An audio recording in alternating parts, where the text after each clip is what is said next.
یکی از موضوعات دیگری که من دوست دارم در اینجا بیان بکنم،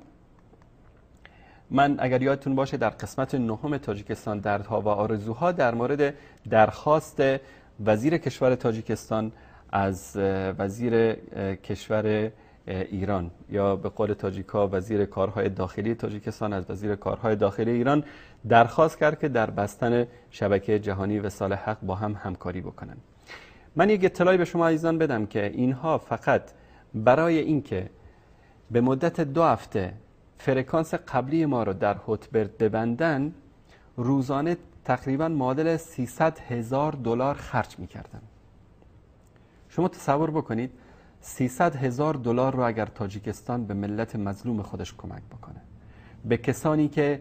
نان خوردن ندارن، به کسانی که جگرگوشه های خودشون رو به خاطر مقداری پول فرستادن که در روسیه تومه گرگان درنده روسی بشن و در اونجا به بدترین شکل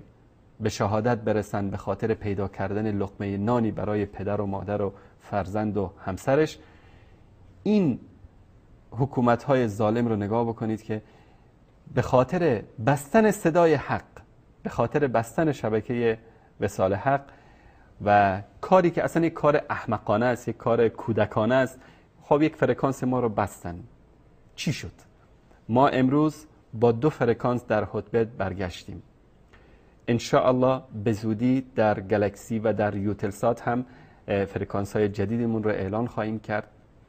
و تجار اهل سنت، کسانی که این شبکه ها رو کمک میکردن، اونها وقتی دیدن که این شبکه ها اثر داشته در بین مسلمان ها و